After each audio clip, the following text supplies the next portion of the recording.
Hello everyone and welcome back to my opinion. This third ODI has come to a close. India have won this match with 9 wickets to spare. Let's get into this review video. Starting off with the playing 11s for India, I'd suggested one change, Nitish Kumar Reddy in for Prasidh Krishna. They left out Washington Sundar and brought in Tilak Verma. And the 3 overs that Washington would have bowled, they let Tilak Verma bowl.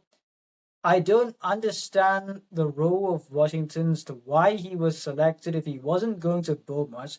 A reason why I think he was selected is because you've seen in the England series, the Champions Trophy, and in the Australia series, Akshar Patel is in batting at number 5, and they thought Washington would be a like-for-like replacement. I don't think they are the same type of batsman, and I think the role of Washington Sundar in the white ball teams and the red ball teams is different. In the red ball teams, he's a batting all-rounder. In the white ball teams, he's a bowling all-rounder in the India setup. And that's the reason why I don't think that it is a like-for-like backup. They selected him. He didn't score many with a bat, yes, but I thought he should have bowled to justify selection, and they didn't bowl him. And now for the South Africa team, Tony Zozi and Andre Berger were not fit to play, so Ryan Rickelton and Othniel Bartman took their places. I'll finish talking about South Africa before I move on to India.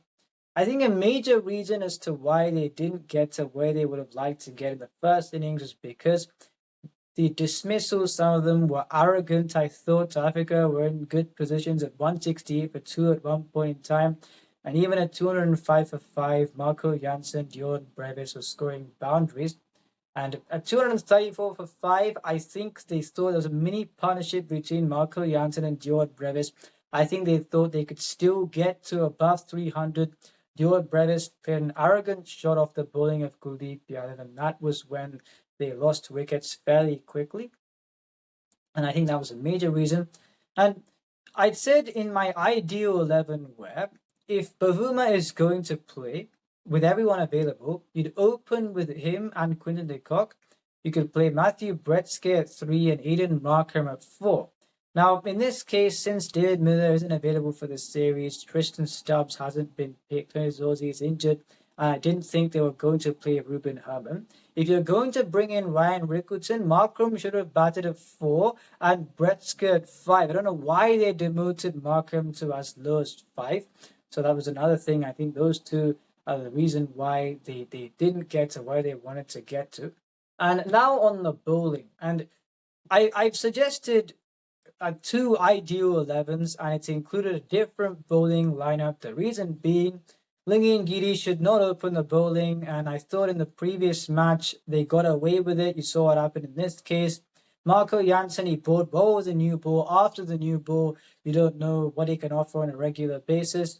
Keshav Maharaj is a defensive bowler. He bowled well today, and I'll say more on that, especially related to India. Othniel Bartman, I thought he bowled quite ordinarily today, where the pace was down and he gave some free boundaries away, none for 60 and 7. Corbin Bosch, throughout his tour, has not hit the correct lengths, and that's why he's been expensive. And Aidan Markram in India, you cannot use as a second spinner. So people are talking about this bowling attack, and this is where I'm suggesting an ideal 11, where if I've got, this is the case with Aidan Markram opening, what you could do is Markram to open with Quinton de Kock, Bavuma 3, Bretzke 4, David Miller's back, and look at the bowling attack, where George Linder, I don't know why he wasn't selected. I understand if you're not playing Brendan O'Brien as a second spinner, but George Linder should have been selected because of the performances he can give with the ball and with the bat. I think he should have been selected. Then Rabada, Nandre Berger, Anrik Nokia, if his action is corrected, and then Keshav Maharaj. Now, Marco Jansen, I've left on the bench. Yes, he bowled well with a new ball today, but if you're discounting his batting, you're purely considering his bowling. Marco Jansen or Nandre Berger, Nandre Berger. Marco Jansen or Rabada, Rabada. Marco Jansen or Anrik Nokia, Anrik Nokia. So you can use him as a conditions-based replacement because in venues such as Durban during the World Cup, if you play only one spinner, it would not be easy for you, which is why you can use Marco Jansen or Corbin Bosch as a replacement, a conditions-based replacement for George Linder. They can both bat, so I think that's a luxury that no other team would have. and I think that's a luxury that they should take.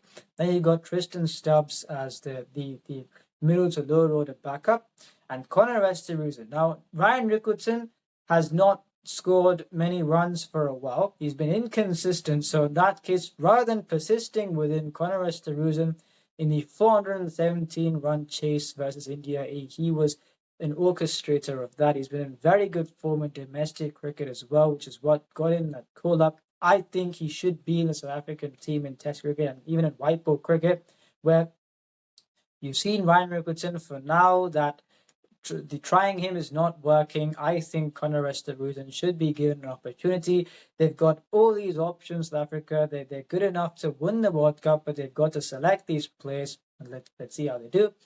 And now for India. So I said in the preview video where people will say the dew helped India and so on. If you're looking at the stats of the venue, 10 matches have been played before this match. Batting second, 1-6. Batting first, 1-3. However, the highest successful chase is 292.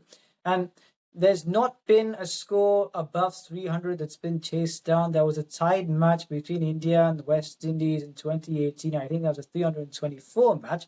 But there's not been a victory for the chasing side, chasing 300 at this venue. Therefore, I thought India should bat first for two reasons. One, I said they shouldn't win the toss. I hope they didn't win the toss, and I was very disappointed to see sort of celebrations when India won the toss. I thought it was a defensive mindset. I think, one, it shows that a potential series loss, the repercussions or implications of that would be playing on their mind as to media attention after what happened in the Test series and what happened in the previous match. And secondly, this whole I knew after the previous match there was going to be a mental block about the dew. I think had India won the toss and batted first and won this match, and I thought India would win 3-0 because you're comparing both the squads. They're playing in India as well. India should be winning this series 3-0. I don't understand why there was such a fear in spite of what happened in the last match.